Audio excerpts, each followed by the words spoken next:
नमस्ते सभी को। एक बार फिर से स्वागत है एक और नई वीडियो में। और जैसा आपको पता है हम डिस्कस कर रहे हैं शिव संहिता को। शिव संहिता की जो इससे पहले 64 वीडियो हो चुकी हैं और हम पंचम पटल में चले हुए हैं। पंचम पटल में कल की जो वीडियो थी उसमें हमने समझा था कि कुंडलिनी शक्ति का क्या स्वरूप है और उसको किस प्रकार से एक्सप्लेन किया है शिव संहिता में।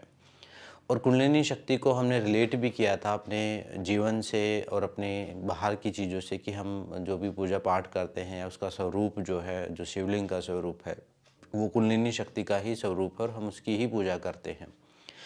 आज की वीडियो में भी कुछ चीज़ें आपको थोड़ी सी और ज़्यादा क्लियर हो जाने वाली हैं, खासकर योगिक वे में। देखिए, एक है कर्म कांड। दो तीन चीज़ें आप पहले इस ग्रंथ को समझने से पहले आपको समझने चाहिए। भगवान शिव ने पहले बताई थी, शुरुआत के चैप्टर में ही बताई थी, स्टार्टिंग में ही, कि एक होता है कर्म कांड, कि आप कोई कर्म क्रिएट करते हैं, कोई चीज़ बाहर से करते हैं, आप कोई पूजा पाठ करते हैं, कोई बड़े बड़े अनुष्ठान करते हैं। लेकिन यहाँ जो कॉन्सेप्ट बताया हुआ है वो ज्ञान कांड है। एक है कर्म कांड, एक है ज्ञान कांड। ज्ञान कांड का मतलब है कि आप अपने अंदर ही सब कुछ खोज रहे हैं। और ये जो हठ योग का जो तरीका है, यहाँ जो हम डिस्कस कर रहे हैं, इसमें राजयोग, लय योग, सब अपने अंदर ही उस परमात्मा को खोजने का तरीका है। जो कर्म कांड रहते हैं, बाहर के पूजा पाठ रहते हैं, बाहर के जो हम कर्म कांड मंदिरों में करते हैं, वो एक अलग कॉन्सेप्ट है। वो भी हमारे शास्त्रों में बताया हुआ है, लेकिन वो बहुत बिगिनर साधकों के लिए बताया हुआ है। कहा है कि अगर थोड़ी सी भी समझ होती है या थोड़ा सा भी एक अंडरस्टैंडिंग लेवल ठीक है तो फिर ज्ञान कांड जो है कर्म कांड से सर्वश्रेष्ठ है। इस चीज़ का ध्यान रखना चाहिए। तो इसको इस प्रकार से ही समझिए। तो मेरा मतलब जो यहाँ पर बताने का है, जो लिखा हुआ है, यहाँ पर हम उस ज्ञान वाले रास्ते को जान रहे हैं जो भगवान शिव ने बताया है। यहाँ पर एक अलग मेथड बताया है। वो बाहर वाला मेथड अलग है, अंदर वाला मेथड अलग है। तो आज जो हम डिस्कस करेंगे वो मूलाधार चक्र के बारे में डिस्कस करेंगे। जैसे कहा था कि कुंडलिनी शक्ति है, एक योनि स्थान है, यानी एक कूप जैसा, एक कुएं जैसी जगह है, और उसके अंदर कुंडलिनी शक्ति विद्यमान है। और उसके अंदर एक लिंग, स्वयंभू लिंग लिखा हुआ है। यहाँ पर स्वयंभू लिंग उपस्थित है। स्वयंभू, शिव, भगवान शिव को हम क्या बोलते हैं? शंभू। वही शंभू का मतलब है स्वयंभू, जो खुद से बनता है, जिसका कोई सोर्स नहीं, जो खुद ही बनता है, अपने आप जो होता है। वो मूलाधार चक्र में, उस कंद में, यानी उस कमल में उपस्थित है। मूलाधार चक्र को रक्त वर्ण का यानी लाल रंग का कहा है और 4 पंखुड़ियों से युक्त कहा है। 4 जो पंखुड़ियां हैं, एक कमल का फूल आप विजुलाइज कर सकते हैं, उसको मूलाधार कहा है या मूल पदम कहा है, या अब उसको मूलाधार चक्र या फिर रूट चक्र जिसको हम बोलते हैं। और कहा है कि उसके अंदर एक जगह है, एक खाली जगह है। उस खाली जगह के अंदर एक गोल्डन कलर का स्वर्णिम प्रकाश, अपने ही प्रकाश से युक्त एक लिंग स्वरूप है, और वहीं पर कुंडलिनी शक्ति सोई हुई है। वही शिवलिंग वाला आकार हुआ, और वहीं पर उसी के ऊपर काम ऊर्जा भी वहीं पर विचरण कर रही है। जो हमारी सेक्सुअल एनर्जी है वो भी वहीं पर है। यानी एक मेल फीमेल एनर्जी, एक शिव और शक्ति आपके मूलाधार चक्र में होने की बात यहाँ पर की गई है। और कहा है कि जब योगी साधना करता है, इस मूलाधार चक्र पर जब ध्यान करता है, ध्यान करने के जो परिणाम हैं वो बहुत ज़्यादा बताए हुए हैं। यहाँ कहा है कि जब मूलाधार चक्र पर ध्यान करता है तो प्राणों का जो प्रवाह है वो सुषुम्ना में जाना शुरू हो जाता है। और यहाँ पर एक और बात कही है कि यहाँ पर 4 वर्ण की बात कही है, व, श, श और स। मतलब तीनों टाइप के जो स हैं वो, और एक व। और ये देखिए, हम बोलते हैं शिव, तो शिव में श की भी साउंड है और व की भी साउंड है, तो दोनों मिल गई तो शिव हुआ। तो वो मूलाधार चक्र पर है। जब हम बोलते हैं ओम नमः शिवाय, तो वो शिवाय जो है वो मूलाधार चक्र पर जाता है सीधा। यानी और ध्यान कहा है मूलाधार चक्र पर रखना होता है, और मूलाधार चक्र पर रखने से प्राण सुषुम्ना में प्रवेश कर जाते हैं। और क्या बेनिफिट बताए हैं, और कहा है कि यहाँ पर ध्यान करने वाले की जो वाणी जो है सिद्ध हो जाती है, यानी सरस्वती जो कहते ना कि हम एक कहावत कहते कि क्या आप किसी टाइम भी कुछ नहीं बोलना चाहिए, क्या पता सरस्वती जुबान पर हो, वो सच हो जाए, ऐसा बोला जाता है, कहावत है। लेकिन यहाँ कहा है कि ऐसे व्यक्ति जो मूलाधार चक्र में ध्यान करता है उसकी जुबान पे हमेशा ही सरस्वती रहती है, वो जो बोलता है वो पूरा हो जाता है, या जो वो मंत्र जाप करता है वो सिद्ध हो जाता है। मूलाधार चक्र पर ध्यान करने का ये परिणाम बताया हुआ है। और क्या परिणाम बताए हुए हैं, और परिणाम बताए हुए हैं कि जठर अग्नि प्रदीप्त हो जाती है, यानी भूख बढ़ जाती है। और मूलाधार चक्र रिप्रेजेंट करता है आपकी फिजिकल बॉडी को, अग्नि प्रदीप्त होगी, आपको भूख लगेगी, आपका शरीर पुष्ट होगा। और कहा है अग्नि प्रदीप्त हो जाती है, और क्या होता है, शरीर की का आभा मंडल जो है एक तेज प्रकट होता है, पूरे शरीर का जो तेज है वो बढ़ जाता है, यानी चमक बढ़ जाती है। और कहा है कि यहाँ पर जो उपस्थित है द्विरंड करके एक सिद्ध हैं, वो यहाँ पर इस मूलाधार चक्र में उपस्थित हैं। यानी यहाँ पर सिद्ध का मतलब है गुरु तत्व उपस्थित जो है वो द्विरंड करके जो सिद्ध हैं वो हैं। और जो देवता है उसका नाम बताया है शाकिनी देवता। आपने ये शाकिनी पढ़ा होगा, डाकिनी शाकिनी ऐसे बोला जाता है, तो शाकिनी देवता का यहाँ पर विद्यमान है। और कहा है कि यहाँ पर जब ध्यान किया जाता है तो साधक के अंदर ऐसी सिद्धि आती है जिससे उसका लगातार ध्यान करने से शरीर उछलना शुरू हो जाता है। शुरुआत में वो मेंढक की तरह उछलता है, और फिर धीरे धीरे वो शरीर जो है वो हवा में ऊपर मतलब लेविटेट करने की शक्ति साधक के अंदर आ जाती है, ऐसे कहा गया है शिव संहिता में। और क्या प्रभाव बताए हैं मूलाधार चक्र में ध्यान करने के? सबसे अच्छा जो प्रभाव मैं मानता हूँ कि आपके अंदर ज्ञान प्रकट होना शुरू हो जाता है, और आपको जो शास्त्र हैं वो अपने आप और बिना पढ़े ही समझ में आने शुरू हो जाते हैं। मैंने एक किसी और वीडियो में बताया था कि जब आप लगातार ध्यान करते हैं तो आपके अंदर थोड़ी शक्ति जागृत होती है, तो आपको अपने आप ही नॉलेज जो किताबों में लिखी अपने आप आपके अंदर उतरनी शुरू होती है। वही बात यहाँ पर की गई है, और कहा है कि मूलाधार चक्र में ध्यान करने से सरस्वती जागृत होती है, यानी आपकी कही हुई बातें, आपके कहे हुए मंत्र सिद्ध होने शुरू हो जाते हैं। साथ में आपका शरीर लेविटेट कर जाता है, और आपको ज्ञान की प्राप्ति होनी शुरू हो जाती है। और विभिन्न प्रकार के जो शास्त्र या फिर शास्त्र जब आप पढ़ते हो तो उनका जो असली ज्ञान है, जैसे मैंने कहा कि शास्त्र का सिर्फ इतना ही नहीं कि शब्दों का अर्थ कर दिया और हमें समझ में आ गया, वो जो उसका असली एसेंस है वो समझ में आना शुरू होता है मूलाधार चक्र पर ध्यान करने से। और कहा है कि शरीर के सारी बीमारियां दूर हो जाती हैं, जरा यानी बुढ़ापा और मृत्यु पर एक योगी जो है विजय प्राप्त करता है, उसका शरीर जो है पूरी तरह सुदृढ़ हो जाता है, स्वस्थ हो जाता है। और भगवान शिव ने कहा है कि यहाँ पर ध्यान करने से शिव के दर्शन होते हैं, शिव का साक्षात्कार होता है मूलाधार चक्र पर इस रूट चक्र में ध्यान करने से। और यहाँ ये भी कहा हुआ है कि ये जो अंदर जो शिव बैठा है इसकी ही सेवा करनी चाहिए। सेवा करनी चाहिए मतलब इससे संबंधित जो भी इसको प्रसन्न करना चाहिए, मतलब इसको खुश करना चाहिए, कि इसका मतलब है कि साधना करनी चाहिए, इसका अभ्यास करना चाहिए। और यहाँ अगले श्लोक में सीधा सीधा ये कहा हुआ है कि बाहर के शिव का पूजन करते रहते हैं और अंदर के शिव का जिसको नहीं पता है वो ठीक उसी प्रकार से है कि जैसे उनके घर में खाने का है, मतलब उनके हाथ में भोजन की थाली है और वो बाहर खोज रहा है खाने को। वही आप उदाहरण यहाँ पर रख सकते हैं, जैसे नाभि, वो कस्तूरी वाला जो उदाहरण है, मृग की नाभि में कस्तूरी होती है और वो जो उस खुशबू को ढूंढ रहा होता है बाहर।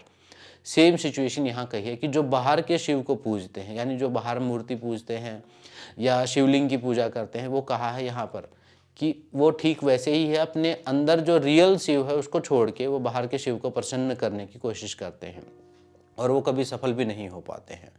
कहा कि मूलाधार चक्र में ध्यान करने से अंदर का शिव प्रसन्न हो जाएगा, यानी उससे कनेक्शन बनेगा, तो जो मनोकामनाएं हैं वो भी पूरी होंगी।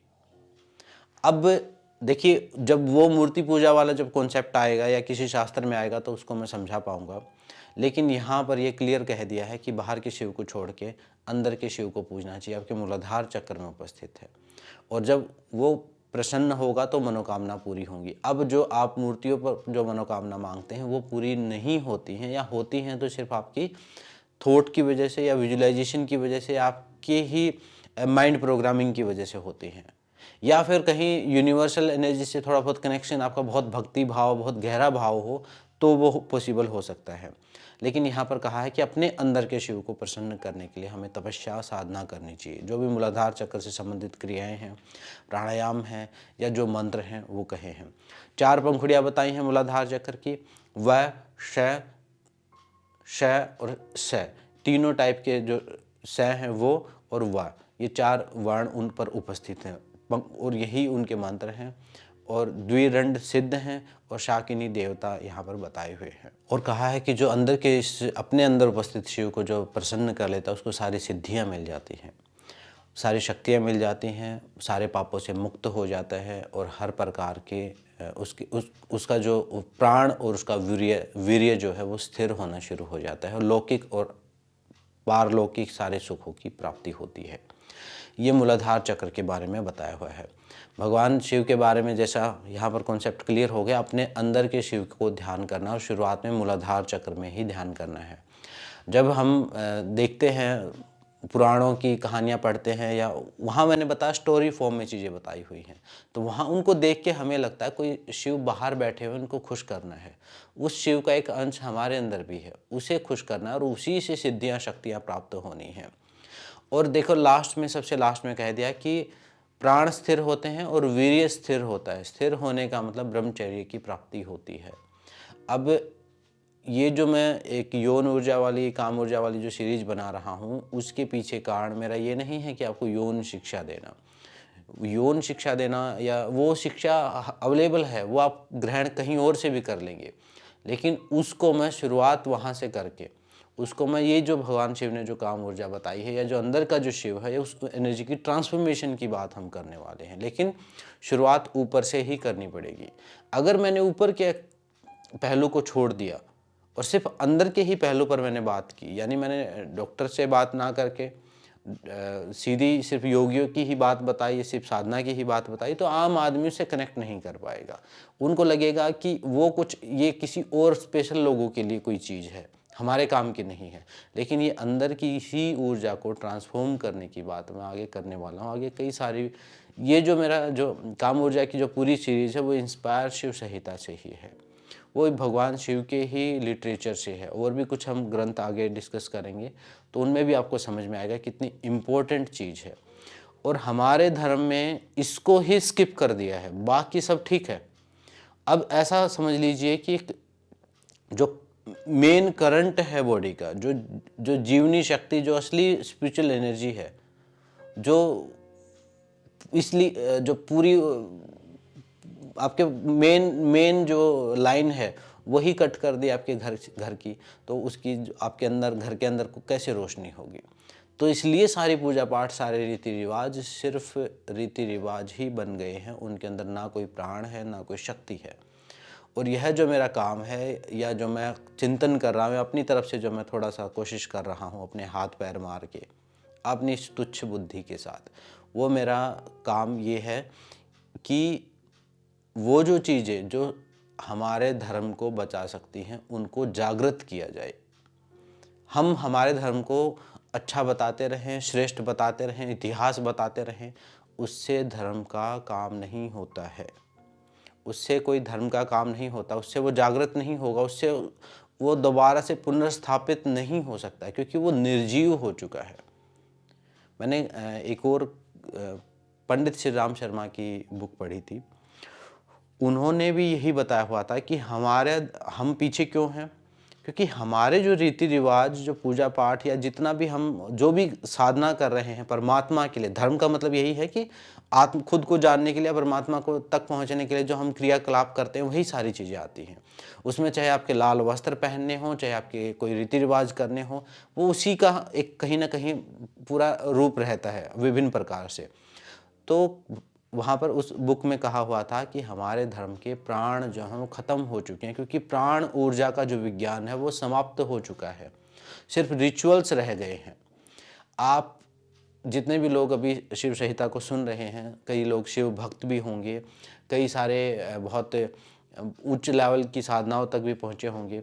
तो मैं आपसे पूछता हूँ, क्या आपने कभी उस शक्ति को के साथ आपने कनेक्शन बनाया? कभी आपको वो आपको वो जो मैजिक, जो प्राण ऊर्जा का जो शक्ति है, वो कभी प्राप्त हुई? कोई मैजिकल आपके जीवन में कोई अनुभव हुए? कुछ हुए होंगे छोटे मोटे अनुभव, वो आपके साइकोलॉजी से भी होते हैं। वो मुझे उन चीज़ों का भी पता है, क्योंकि मैंने हिप्नोसिस भी पढ़ा है। मुझे पता है कि अगर मैं आपको यकीन दिला दूं कि आपके साथ मैजिक होगा, तो होगा मैजिक। वो आपके माइंड की पावर भी है, लेकिन वो यूनिवर्सल एनर्जी के साथ जुड़ना और उस शक्ति का प्रयोग करना, वो हमारे धर्म के लोग नहीं कर पा रहे हैं। कुछ लोग कर पा रहे हैं। एक और चीज़, मूलाधार चक्र पर ध्यान करने की बात। मूलाधार चक्र पर ध्यान करने का परिणाम ये भी बताया है कि आपको पास्ट, प्रेजेंट और फ्यूचर के बारे में सारी जानकारी हो जाती है, कारण सहित। यानी आपके पास्ट में आपके पीछे क्या हुआ था, आगे क्या होगा, सब पता चल जाता है आपको मूलाधार चक्र पर ध्यान करने से। ये शक्ति या ये सिद्धि भी आपको प्राप्त होती है। तो ये जो छोटी मोटी चीज़ें हैं, कुछ चीज़ें ऐसी हैं जो अभी हमें लग रहा है कि ऐसी चीज़ें हो जाए। जैसे अभी जो केस चला हुआ है बागेश्वर धाम का, उनकी वो एक सिद्धि है, उसी पर पूरा हिंदुत्व या हिंदू धर्म जो है, या सनातन धर्म जिसको हम कहें, वो टिका हुआ है।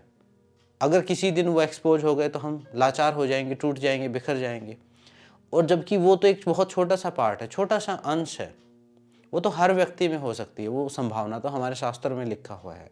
लेकिन उनको प्रयोग करने वाला, उनको प्रायोगिक रूप देने वाला कोई नहीं है। सिर्फ उनके बारे में बात करने वाले हैं, या फिर उनको क्रिटिसाइज करने वाले हैं, या कुछ लोग उनको मानने वाले हैं, कुछ लोग नहीं मानने वाले, लेकिन उसको प्रैक्टिकल में कोई नहीं करना चाहता।